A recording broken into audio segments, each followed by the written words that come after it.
Hey, a lot of people this time of year, and by this time of year, right now I'm in mid June, but let's say May through June, see turtles, snapping turtles, painted turtles that are laying their eggs. Females that have come on land to lay their eggs, and they're looking for open, sunny areas where the eggs will be incubated by the sun, and then of course easy digging.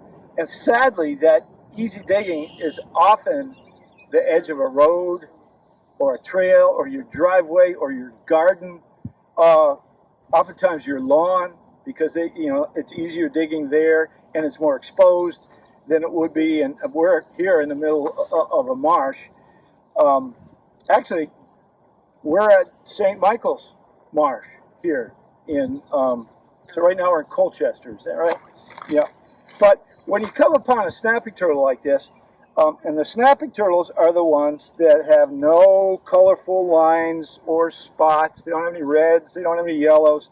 They're solid color. They often get fairly big, though there's all kinds of mythology. People often overestimate the size of the turtles. But this one's an average adult with about a 13-inch carapace, which means from here to right the front of the shell there.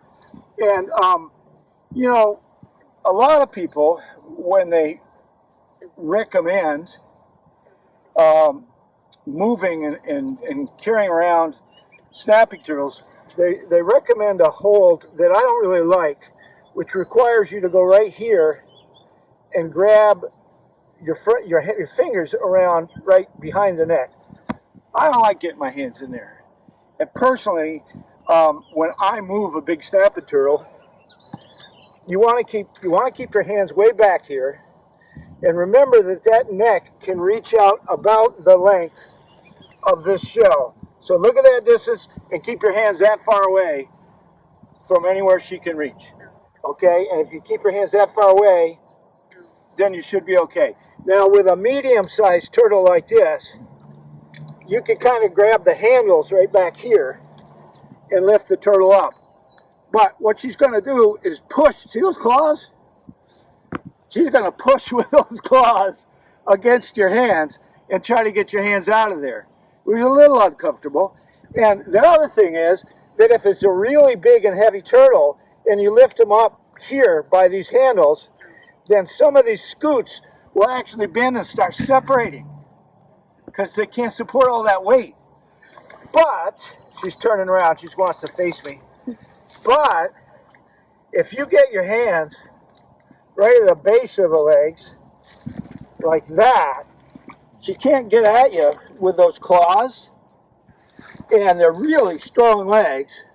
Now, obviously, I have her head facing away from my body rather than like this, and she's ordinarily, she's going to be looking at you. She's looking back at me right now, but to hold them this way by the base of the hind legs, you can get a good firm grip here.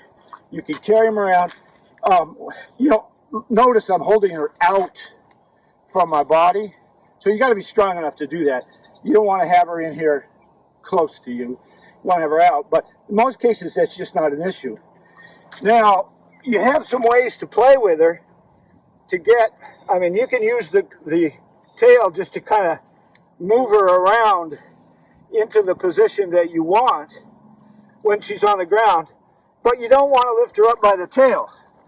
Sometimes you lift her up by the tail and you actually hear popping noises which sound as if the vertebrae are maybe separating a little bit. Something's going on interior and that I don't like the sound of.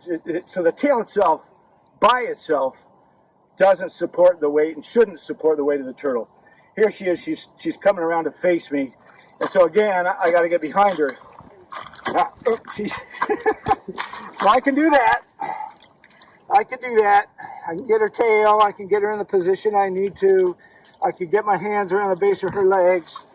And I could carry her over to the water and put her in.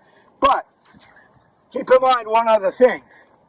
That if you see a snapper crossing the road on the edge of your driveway, and you think that she'd be safer black vulture, you think that she would be safer, off in the field or in the pond, chances are you put her in a pond, she's going to come right back because she knows where she wants to go to lay her eggs.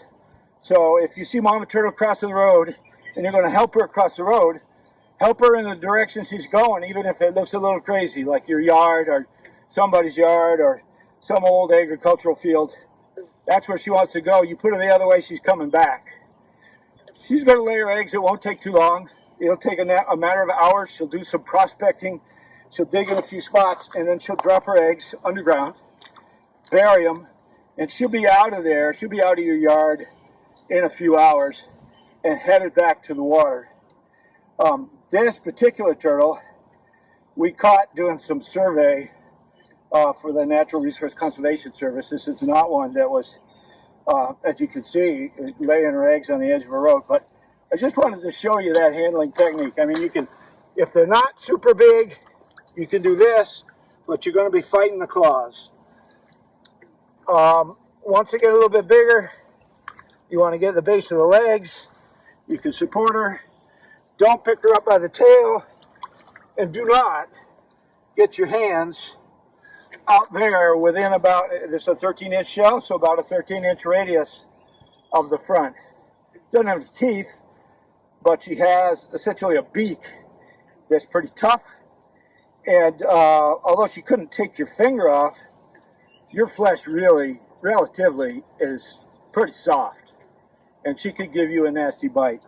So I'll just, as an example, take her back over the water here, because that's where we got her from to begin with.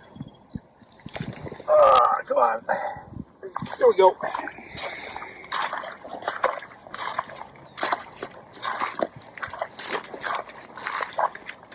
Ordinarily, when they get back in the water, and you give them a little space, they'll take off on their own. She still looks like she's a little intimidated. You gonna make your move? All right.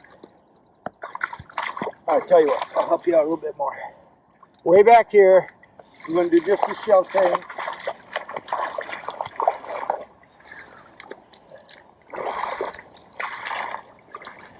Now she's getting into it. It's gonna disappear in a matter of seconds.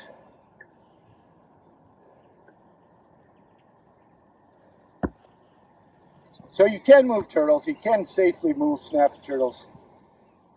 Just respect the head, keep your hands toward the back, and I recommend using the hind legs to support their weight.